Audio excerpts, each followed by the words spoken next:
A noite caía devagar sobre a aldeia encaixada nas montanhas do norte de Portugal. As luzes coloridas do arraial brilham na praça principal enquanto, mais acima na colina, o edifício escuro observa tudo em silêncio. É um antigo entramado de raparigas da aldeia, fechado há décadas e conhecido por um nome que ninguém gosta de repetir em voz alta. Alguns chamam aquele lugar simplesmente de Esfola do Poço Seco.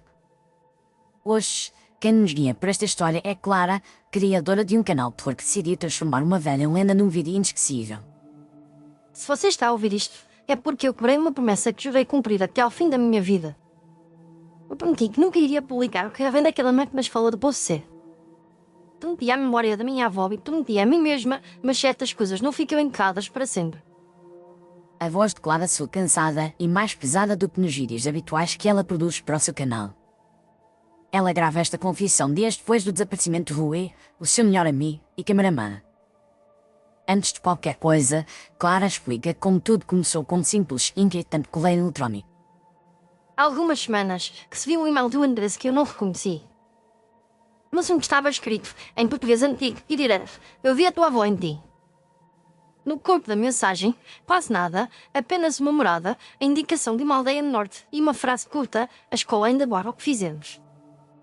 A avó de Clara, já falecida, tinha sido sempre muito reservada em relação ao seu passado.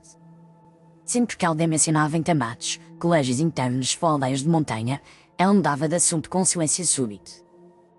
Em noites de trovoada, Clara lembra-se de ouvir a avó murmurar uma frase que parecia sem sentido. A frase era sempre a mesma: nunca digas os números da escola em voz alta, ou a água volta a subir. Quando li aquele limão, senti que alguém tinha metido a mão num lugar que eu própria tinha medo de tocar. Ao mesmo tempo, como criadora de conteúdo, eu vi ali a oportunidade perfeita para um vídeo que ninguém iria esquecer. Entre o medo e a ambição, Clara decidiu aceitar um convite implícito. Falou com Rui, amigo de longa data, editor dos vídeos do canal e a pessoa que melhor conhecia o seu jeito de trabalhar. Eu disse logo que aquilo cheirava a sario, mas também reconheci que a história é boa demais para ignorar. Internato abandonado, uso com lenda, ligação com a avó, parece o pé pronto, não parece. Tinha mais cético do que Clara em relação ao sobrenatural, mas gostava de desafios e de contar histórias através da cama. Juntos, decidiram que iriam viajar até a aldeia a encontrar o autor do e-mail e filmar tudo para uma grande transmissão ao vivo. Ficaram lá para a noite do arraial do padroeiro, quando a aldeia estaria ocupada com música, comida e fogueiros. Afinal, é sempre mais fácil entrar num lugar proibido quando toda a gente está distraída. No dia marcado, chegaram à aldeia ao final da tarde, com o céu a ganhar tons de cobre e as ruas enchem-se de cheiro a sardinha assada. A praça estava decorada com bandeirinhas, a igreja preparava as velas e, em cada esquina, alguém afinava um instrumento. Mas bastava levantar os olhos para o alto da colina para ver uma sombra diferente daquela festa. A escola do Poço Seco erguia-se ali, com janelas partidas e paredes gastas, como um rosto que há muito deixou de subir. Eu lembro-me de ter sentido duas coisas ao mesmo tempo, um arrepio de medo e uma excitação quase infantil. Eu só pensava em como ia equilibrar o peso daquela imagem com o chato a pedir piada e susto ao mesmo tempo. Antes de subirem até a escola, Clara e Rui foram ao encontro do Dr. Luguimal, um homem chamado Manuel. Encontraram Manuel numa pequena casa de pedra, afastada da praça, onde o som da música chegava a abafar. Ele esperava à porta, de boné gasto, mãos magras e olhar que parecia carregar décadas de segredos. Vocês chegaram mesmo, então a curiosidade ainda é mais forte do que o medo, pelo menos numa geração. O Cia é o Manel que me descreveu o sul da escola. Sou um mamão que nunca saiu desta aldeia e que ficou aqui a guardar o que os outros preferiram esquecer. A voz de Manuel é áspera, mas não havia hostilidade, apenas um cansaço antigo. Ele convidou os dois a entrarem e, sobre uma mesa de madeira escura, colocou 3 objetos cuidadosamente alinhados. Um caderno de capa dura, muito gasto, uma fotografia antiga a preto e branco e um monte de chás enferrujadas. Isto é o que eu tenho para te dar, menina, o resto é contigo. Que dá-me este? É o diário de uma rapariga chamada Inês, aluna do internato, órfã, esquecida por quase todos. Ela escreveu aqui coisas que os adultos não queriam que fossem escritas. Quanto à fotografia, é a turma toda, no parque, com o poço atrás. Se olhares demais para esta foto, vais gerar que os gostos mudam de lugar. Clara pegou na fotografia com cuidado, tentando não rasgar as bordas fragilizadas pelo pino. Na imagem, via-se uma fila de meninas com vestidos simples, algumas a sorrir, outras com um olhar indecifrável. Ao fundo, um poço de pedra, cercado por um muro baixo, projetava uma sombra escura no chão. Oh, Damasenhas! Depende de quando se olha, já revi-se. Há dias em que eu acho que a vez na ponta da fila, com o cabelo preso, noutras parece que está mais perto do poço. A resposta não tranquilizou Clara, pelo contrário, deixou-lhe uma sensação de que a própria memória daquele lugar estava partida. E esta já só o que sobrou do meu pente lá dentro. Uma abre a porta principal, outras abrem salas onde já não há nada, e esta aqui é diferente. Manel-se para uma chave mais gasta, de cabo liso, onde um tal parecia ter sido segurado por muitas mãos ao longo dos anos. Esta abre a sala de música e uma cortinela escondida junto ao poço. Essa parte da escola devia de ficar fechada, mas eu já não tenho mais forças para mandar em silêncio nenhum. Por que me chamou, então? Porque a tua avó esteve aqui, menina, e porque ela fugiu daqui numa noite de tempestade. Ela pediu-me que nunca deixasse ninguém voltar a abrir certas portas. Eu obedeci durante muitos anos, mas agora sou eu que preciso de descanso. O coração de Clara bateu mais depressa quando ouviu a referência à avó. A velha mulher, que, nas noites de trovoada, murmurava sobre nomes que não deviam ser repetidos. A minha avó estudou nesta escola. Estudou, sofreu e sobreviveu, o que já é mais do que posso dizer de outras. Ela foi uma das poucas que conseguiu sair, mas deixou para trás coisas que nunca foram bem enterradas. Tu tens o olhar dela quando decides que vais até ao fim com uma história, e isso assusta-me. Clara não tinha uma resposta pronta e Vui, então mais calado, decidiu intervir. Nós só queremos ouvir a verdade e contá-la como aconteceu. Não estamos aqui para desfeitar ninguém, nem vivo nem morto. Esse é o problema. Rapaz, a verdade nem sempre quer ser contada, e muito menos gravada para centenas de pessoas verem ao mesmo tempo. Ainda assim, se forem abrir portas, assumam tudo o que entrar com vocês. O aviso ficou a ecoar na cabeça de Clara enquanto eles subiam a colina com o caderno, a fotografia e o molho de chaves na mochila. O sol já se tinha posto, e o céu ganhava agora um azul escuro recortado por poucas estrelas. Lá embaixo, o arraial começava a ganhar música, risos, brindes e passos de dança. Lá em cima, o internato aguardava, com janelas negras com olhos fechados há muito tempo. Sinal rede está fraco, mas acho que consigo lá se ficarmos perto da entrada. Podemos começar lá fora, contar a lenda, mostrar a fachada e depois entramos. Vai ser ouro, Clara, só tento lembrar-te que isto não é só cenário, está bem. A porta principal se deu com um rangido longo quando Clara girou a chave oferecida por Manuel. Um cheiro a pó, madeira úmida e ferro vento escapou de dentro como se o edifício exalasse o suspiro. As lanternas iluminaram um alampo, com um crucifixo torto na parede e um relógio antigo parado sobre a porta de uma sala. Os ponteiros do relógio marcavam 3 horas e 3 minutos, apesar do mecanismo estar desligado há muitos anos. Na altura, eu reparei naquele horário, mas apenas por um detalhe curioso. Só mais tarde é que percebi que, naquela escola, o tempo não parou por acaso naquele minuto. O preparou o tripé, fixou a câmara e verificou a ligação para a transmissão. Há tudo pronto, já entrar, pito o posto, último aviso, tens a certeza de que queres xerife com isto. Se eu recuar agora, nunca mais vou conseguir entrar neste lugar. Começa a live. Um toque no ecrã, a transmissão começou, e o voz de Clara apareceu para dezenas de pessoas que iam surgindo em direto. Boa noite a todos os que estão a chegar. Hoje eu estou numa aldeia do norte de Portugal, diante de um internato abandonado, onde, dizem, a água de um poço bebeu mais do que via. Esta história tem a ver com a minha família, com um diário escrito por uma rapariga que ninguém quis ouvir e com uma promessa que eu posso estar prestes a quebrar. Enquanto Clara falava, Rui lia os comentários que subiam depressa pelo ecrã. Estão a dizer que a fachada já mete medo. Alguém perguntou se o poço ainda existe, ou tu pediu para tu não ir sozinho lá para dentro. Clara sorriu com o canto dos lábios, não por diversão, mas por arte criadora de conteúdo a gerir expectativas. Nós vamos entrar juntos, eu e o Rui, e vocês vão connosco através desta câmara, mas prometam que não vão reduzir isto a uma simples caçada a fantasmas. É uma criança chamada Inês que escreveu num caderno que viveu aqui, e nós vamos ouvir a voz dela esta noite. Com a lei a correr, Clara deu alguns passos para dentro do hall, e o eco das botas pela madeira voou à amplitude vazia da escola. O faz-fuz da lanterna percorria paredes descascadas, quadros de bronze com restos de giz e portas semi-abertas. O chá pedia que ela mostrasse tudo, desde o sótão até à casa, mas Clara decidia seguir um plano. Nós vamos começar pela antiga sala de aula principal. Depois visitamos a casa de banho das alunas, a sala de música é, por fim, o pátio com o poço. Em cada lugar, eu vou ler um trecho do diário de Inês para que a história seja contada nos mesmos corredores onde ela aconteceu. Eles entraram na sala de aula, onde carteiras em fio ainda esperavam por alunas que nunca mais regressariam.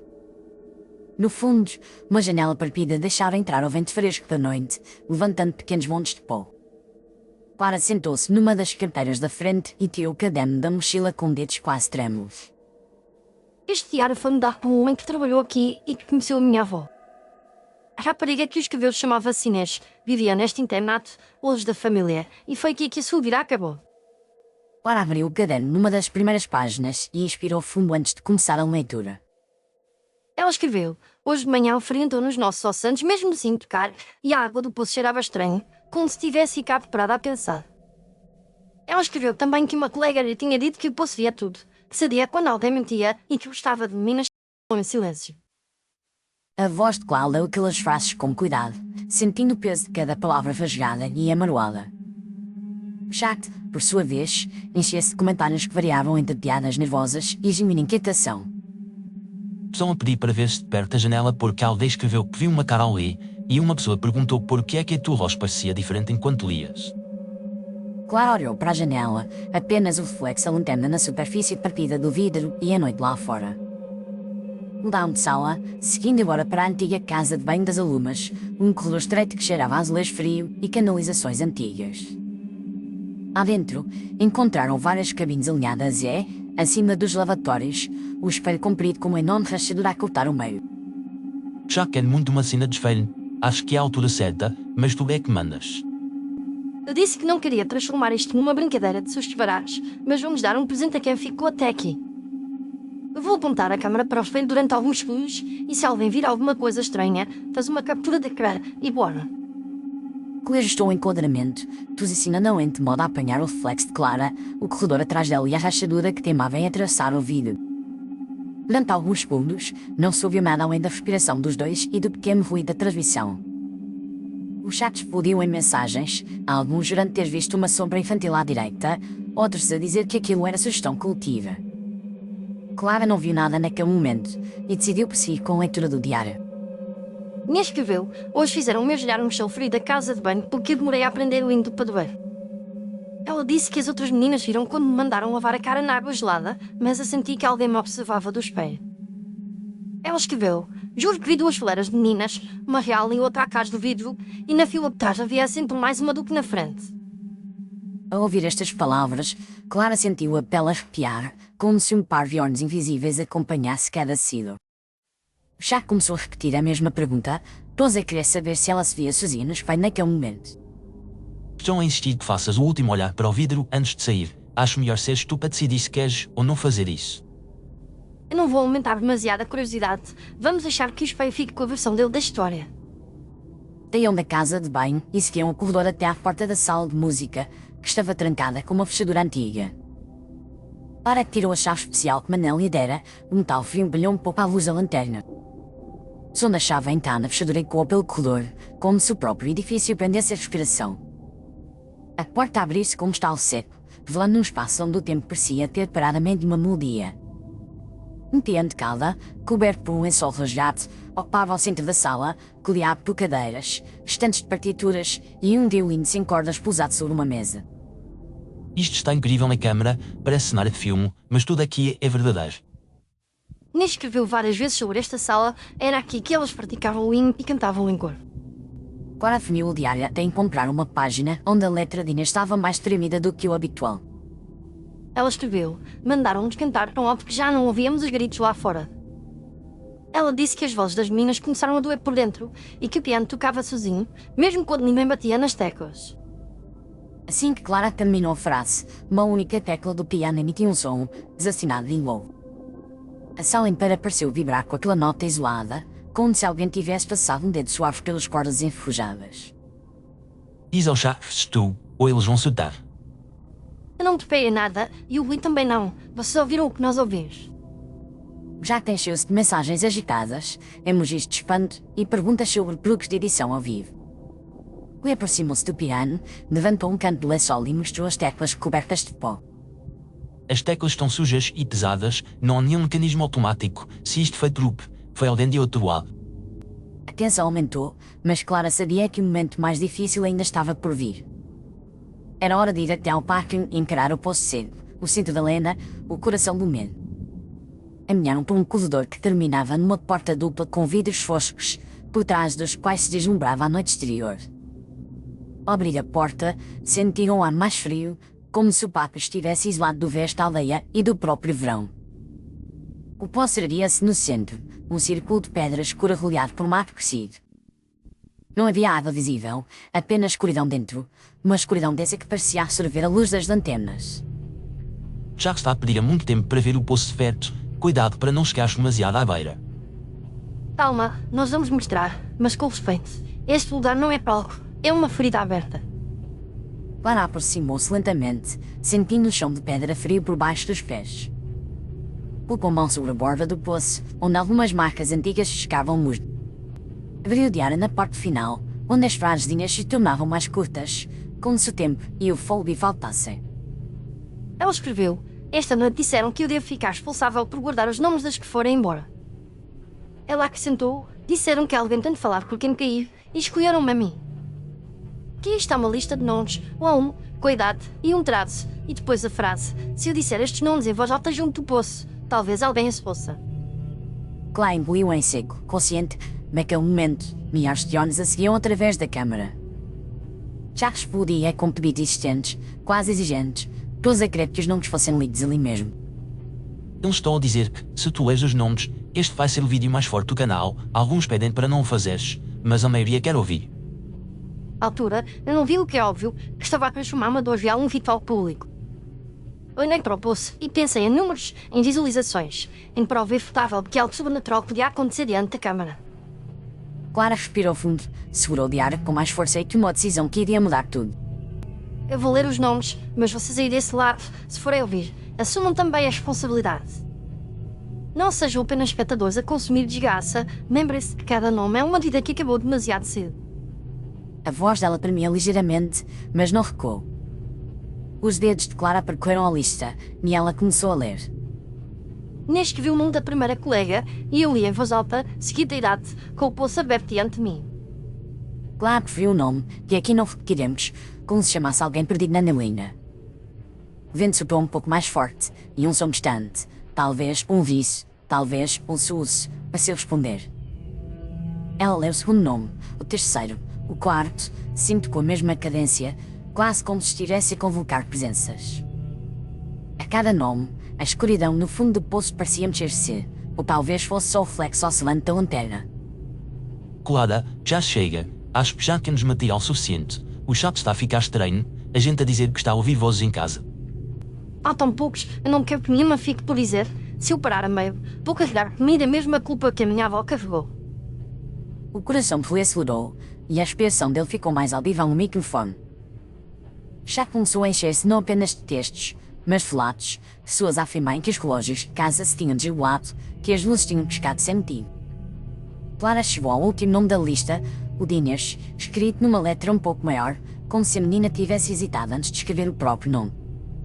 Ali o nome dela, nome que sempre ouvi no silêncio da casa da minha avó, é, no exato instante em que o pronunciei, ouvi outra voz a repetir comigo, bem ao lado no ouvido. A voz que repetiu o nome parecia de uma criança, mas carregava um cansaço impossível de medir. Rui deu um passo brusco para trás, a câmara tremeu e o enquadramento perdeu-se volumemente. Atrás de ti, Clara, eu vi alguma coisa atrás de ti, afasta-te do poço. O chat enlouqueceu, mensagens em sequência acelerada, palavras que já não se conseguiam ler, apenas ouvir de viação. O relógio antigo, dentro da escola, em algum lugar do corredor, tocou 3 vezes, apesar de estar parado havia décadas. O som das 3 badaladas chegou nítido até ao pátio, como se alguém tivesse acordado o mecanismo apenas para marcar aquela hora. 3 horas e 3 minutos, o momento em que, naquela escola, os ponteiros tinham decidido parar para sempre. Ele tentou aproximar-se de Clara, mas o chão parecia escorregar sob os seus pés. A cama caiu no chão, apontando agora de lado para o poço e para a parte da silhueta de Clara. O áudio registrou um grito involuntário e depois apenas a respiração ofegante dela de Claire. A transmissão ao vivo começou a falhar, a imagem congelou e depois a conexão caiu de forma súbita. Era que eu estava a assistir, a live terminou ali, com um crack preto e um erro de ligação. O que aconteceu nos minutos seguintes não ficou registado em vídeo e talvez isso tenha sido uma forma de piedade. O que sabemos agora vem da memória fragmentada de Clara, que ela tenta organizar nesta confissão. Eu lembro-me de ter sentido um peso atrás de mim, não tanto físico, mais como uma presença encostada às minhas costas, como se alguém se tivesse encostado a mim para ver o fundo do poço. Eu virei-me para chamar ao Rui, mas não vi apenas a lanterna no chão e a compor-me para mim do poço. Depois disso, a minha memória é um mosaico partido, flashes de corredor, uma porta que não abria, um cor de vozes muito baixas a dizer não nos deixes aqui outra vez. Quando Clara recuperou a consciência, o céu já clareava e os primeiros passos cantavam uma aldeia.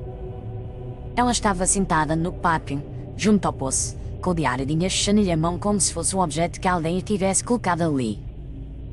O telemóvel estava ao lado, a bateria quase esgotada, a cama desligada e o tripé tombado. Cui não estava em lado nenhum. Eu chamei o nome de Ilma, várias vezes, corri pelos corredores, pela entrada, voltei à praça, nada. É como se ele nunca tivesse subido a colina comigo. Desesperada, Clara desceu até à aldeia, onde a ressaca do achar ainda se fazia sentir em mesas defumadas e copos vazios. Procurou ajuda, falou com moradores, chamou a polícia, que iniciou buscas formais. O internato foi revistado, o poço esquecinado, o mato em volta pisado por botas de equipas de resgate. Não encontraram sinal de voli, nem de queda, nem de UPA, nem qualquer objeto que indicasse onde tinha ido parar. O desaparecimento foi registrado como caso em aberto, sem prova de crime, sem corpo, sem explicação.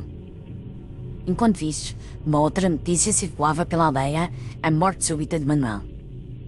Encontraram o corpo dele em casa, sentado numa cadeira, com o peito apertado por uma mão que já não tinha força para pedir ajuda. Ao lado dele, sobre a mesa, estava uma cópia mais antiga da mesma fotografia de turma que ele tinha dado a Clara. Nessa foto, além das meninas aliadas, havia uma segunda fila de adultos, professores, padres, o antigo diretor. Alguns rostos estavam riscados a tinta, como se alguém tivesse tentado apagar a sua presença. Clara voltou à sua hospedagem com o diário e a fotografia na mochila e um drapo enorme no lugar onde ele costumava estar. Eu não consegui viajar de volta para casa logo a seguir. Eu não queria dormir, não queria fechar os olhos e viver cada minuto. Então fiz aquilo que um pedaço de mim sabia que era errado, liguei o computador e procurei os ficheiros da live.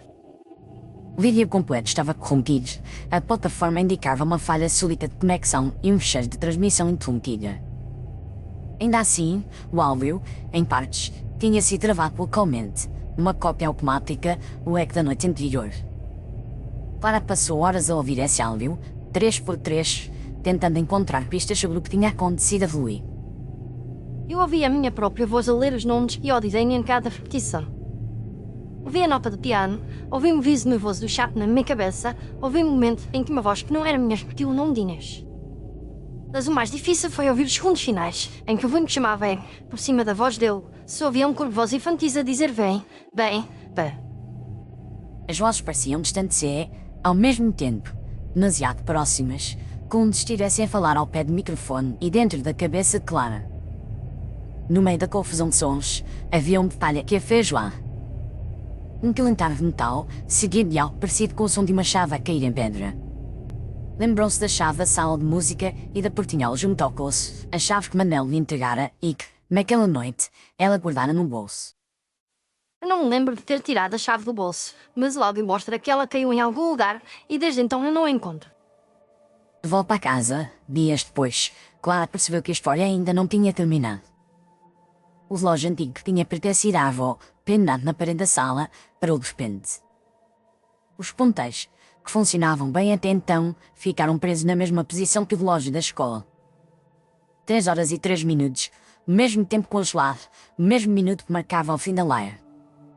Eu senti que a escola tinha vindo comigo, que o poço não ficou só lá em cima daquela colina. Durante várias noites seguidas, ouvi passos no corredor da minha casa, passos pequenos, ligeiros, que paravam sempre diante da porta do meu quarto. Clara tentou ignorar, tentou explicar, tentou convencer-se de que era stress, culpa, falta de sono. Mas a cada madrugada, à mesma hora, os passos voltavam. Ela sabia que tinha de fazer algo para tentar reparar, mesmo que não soubesse exatamente o quê. Foi então que decidi voltar sozinha à aldeia, sem live, sem câmara, sem ninguém a assistir. Eu levei o diário de Inês, levei a fotografia da turma e levei comigo algo mais pesado do que qualquer tipo a culpa.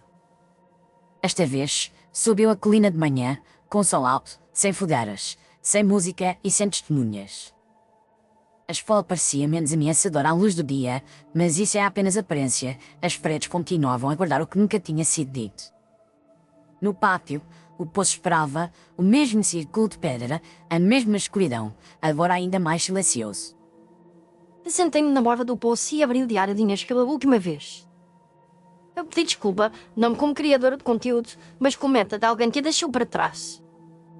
Disse que tinha sido egoísta, que tinha transformado a dor dela em espetáculo, que não tinha levado o aviso da minha avó.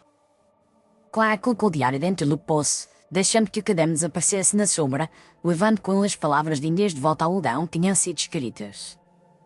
Depois, pegou na fotografia e olhou uma última vez para os rostos alinhados. As meninas continuavam lá, mas agora havia mais uma figura na fila de trás, uma figura de casaco moderno e câmara pendurada ao pescoço. O rosto estava desfocado, mas Clara reconheceu o gesto, o modo de estar, a postura de quem segura uma câmara como extensão do próprio corpo. Eu não precisei de ver o rosto para saber que era ruim. Ele estava lá, na fila dos adultos que deviam ter protegido aquelas crianças, e agora ocupava o lugar de um deles. Achei que bem, é? Ao mesmo tempo, justo como se o lugar que os adultos abandonaram tivesse sido preenchido por alguém da nossa geração. O coração apertado, Clara dobrou a fotografia e deixou cair também dentro do poço, como quem devolve um espelho quebrado à água. O ar ficou mais leve por um instante e o pátio pareceu respirar. Nenhuma voz se fez ouvir, nenhum fenómeno residual ocorreu, apenas um silêncio estranho, quase pacífico. Eu não sei se aquilo que fiz foi certo, não sei se ajudou alguém, vivo ou morto. Mas naquela noite, pela primeira vez desde o desaparecimento do Rui, não ouvi passos no corredor. O relógio da avó continuou parado em 3 e 3, como se o tempo se recusasse a seguir em frente até que certas histórias fossem bem contadas. Foi então que Clara tomou a decisão que nos traz até aqui. A decisão de pegar no áudio fragmentado daquela noite, juntar-lhe esta confissão e partilhar finalmente o que tinha acontecido na escola do Poço C. Sei que, ao fazer isto, posso estar a reabrir uma ferida que mal começou a cicatrizar. Se você chegou até este ponto, se ouviu a minha voz, a voz de Inês através das palavras dela, e se imaginou ali atrás da câmara, então já não é espectador inocente. Você faz parte da corrente, mas também pode ser parte da reparação de escolher tratar esta história com respeito. Clara respira fundo e o som do ar entrar quebra o silêncio da gravação. Um cansaço evidente, mas também uma vontade de não deixar que o desaparecimento fluindo de Inês caia no esquecimento. Obrigado por ter ficado comigo até ao fim desta história. Se esta narrativa tocou o seu coração, se o fez pensar em quantas vozes são silenciadas em nome de segredos ou de entretenimento, eu peço que mostre isso com um gesto simples. Deixe o seu gosto neste vídeo, porque isso ajuda a história a encontrar mais pessoas que talvez precisem de ouvir. E inscreva-se no canal e ative as notificações, assim não perde as próximas histórias que vamos contar, algumas mais suaves, outras tão inquietantes quanto esta. Teve um comentário a dizer o que sentiu, o que imaginou, ou que parte da história mais o marcou. A lei tudo é, de certa forma, é assim que as vozes destas personagens continuam a ecoar. Se quiser apoiar ainda mais o canal e permitir que possamos continuar a criar estas produções com cuidado e o tempo que elas exigem, considere fazer uma contribuição. Basta apontar a câmera do seu telemóvel para o código QR que aparece no canto inferior direito do vídeo ou usar o link que está na descrição. Na descrição, além do link para apoio ao canal, você também vai encontrar ligações para outras séries totalmente diferentes desta, com outros tipos de fantasmas, outros números e outros medos. Se tiver coragem, visite essas histórias também, cada uma delas com uma porta que só se abre para quem tem curiosidade, mas não esqueça o respeito. Eu despeço-me por agora, desejando-me uma noite tranquila e espero encontrá-lo no próximo vídeo, seja de qual for o assombro que estiver à nossa espera. E se, depois de ouvir esta história, o relógio da sua casa marcar 3 e 3 de forma teimosa, não se assuste imediato, talvez seja apenas o tempo para lembrar que certas presenças não querem ser esquecidas. Até à próxima história de fantasmas curtas e que o silêncio da Matias seja leve.